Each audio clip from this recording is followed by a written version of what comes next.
Episode 2. Every single fish I steal is a meal taken off the plate of someone in the sanctuary. The sanctuary.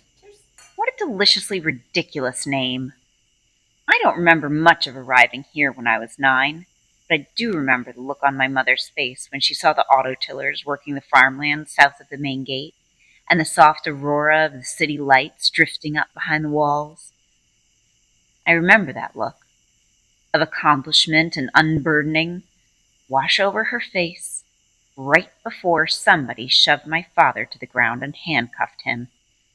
Only one of those auto-tellers is still functional now, and the overhead path lights only work consistently in Keb, this hilltop area inside the walls where all the rich brats live.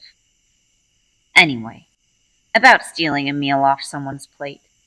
I don't squander a third thought on it. These people are all dead anyway.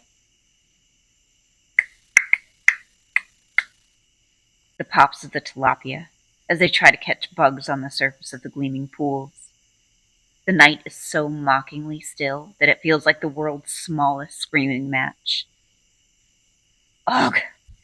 Maybe a horsetail will keep this black mop of hair out of my face long enough to half run to the rear of the hatchery. Here's a trick. I'll wrap the mesh bag of fish in this old sheet and tie the top of it like so, in a knot around the slender metal pipe, cinching the knot right where this perpendicular connection juts out. I grabbed the sheet and some other stuff from a fancy Keb house I looted. A funny story. I'll tell it later. Bag plus stick? Called a bindle. At least, it was in one of the stories my mom used to tell me. May the gods of boxcars and barrel fires keep it safe. My pop used to tell me a story about some furry animals that lived hundreds of years ago called lemons. Apparently, they were ridiculous little fluff balls of idiocy. When they gathered in groups, sometimes they'd all swim out into the ocean, just following whoever was in the lead.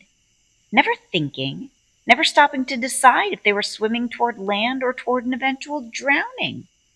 Mass suicide by foolishness. Now, is this the truth? Or what my pop would rather believe?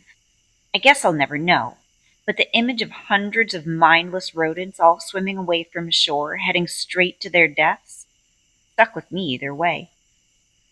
That's where I feel like I am now, in the sanctuary.